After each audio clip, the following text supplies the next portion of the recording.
What up, boys, and welcome back to yet another video. It is finally time for me to pick up the Twilight Blade, the weapon that everyone is trying to get at the moment. It has a market value of around 2 million gold.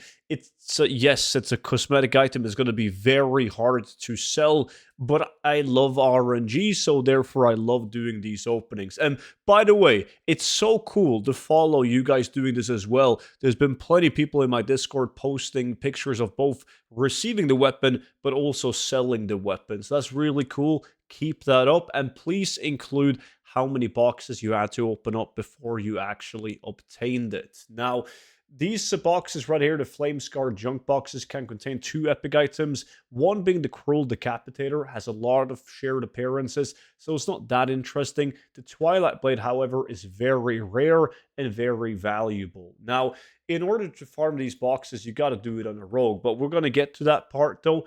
Firstly, don't miss out on the Black Week sale. Right now, you can get any of the gold guys for only $9.90. So that also includes the Retail WoW Gold Guide, which comes with a lifetime of free updates. Even in the next expansion for Retail WoW Midnight, you'll get all the updates done to the Gold Guide completely for free, sent to your email. You can also get the classic version of the Gold Guide if you're playing Classic Fresh, Cataclysm as well, and so on. All you got to do is click the link down below in the description and use the discount code SALE to get any of the gold guys for only $9.90. So this sale will continue throughout the Black Week, and then it's going to end. So make sure to grab it, link down below.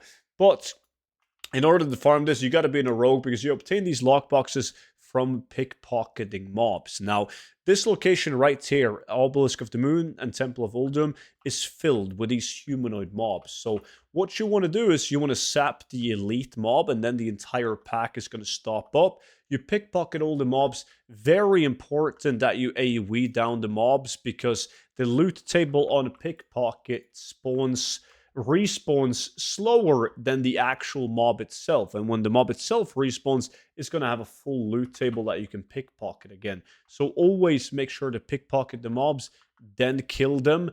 And since you're killing them, you should have on a potion of treasure finding, because then you can loot tiny treasure chests, and the tiny treasure chest can give you various cataclysm materials just to add to the gold per hour. Now, there's luckily ways to make gold with this without getting the Twilight Blade. This is originally a farm that you would do in order to get dice. That's like the main use of a rogue for gold farming these days, is to get the dice from these mobs, which are toys that collectors would want. So that's why we're doing it. Funny enough, as I started this challenge on YouTube of getting this blade, the price on the dice you can get from these dice, the Warren Troll dice, has gone down drastically. So might be a clever thing to save these. Now, this time when I filled up my bags, which takes like roughly 1.5 hours, I didn't get a troll dice. However, I got something better. I got this one, the Pattern High Society Top Hat, which no longer only drops from the world bosses in Cataclysm, can drop from Cataclysm mobs in general as well, but with a super low drop chance. But I got this from one of these mobs when killing it, so that was pretty cool. And you got to pickpocket all of these mobs on these stairs. Once you've done that, you can't go back to the bottom of the stairs because they won't be respawned yet. So you got to follow up this pathway up the Temple of Uldum. And as you get through this gate, you'll start seeing a bunch more humanoid mobs up on the mountain right here. Pickpocket and kill all of these as well. Depending on how fast you move, like sometimes you don't have to kill these. It's just enough to pickpocket them, as their loot table will be respawned by the time you arrive at them again. But after doing the mountain, the Temple of Uldum, you want to go down here to the Obelisk of the Moon, as this area is also packed with humanoid mobs. So even though there's more mobs grouped up at the stairs, you're going to have downtime. So unless you're doing something on a second monitor, or you're just chilling watching a movie or something on a second monitor, you want to pickpocket all of these mobs as well. Otherwise, you're going to have a lot of downtime. Now, enough mumbling. Now we're going to do the opening itself. and see if we can finally get this blade. If for some context, this is in the War Within. This is my 5th opening. This is part 5 of me trying to get this one. But in the past, in like the ever since you've been able to pickpocket for these dice since like WoD or something like that, I've opened up thousands of these probably without getting a single epic weapon. But I constantly see people, like as we're doing Ludicrous challenges, farming with my viewers, I would constantly see people getting these epics. I just would never be able to get them myself, which is kind of annoying. So at one point, I actually just vendored these junk boxes. I couldn't be arsed to open them up as it took time.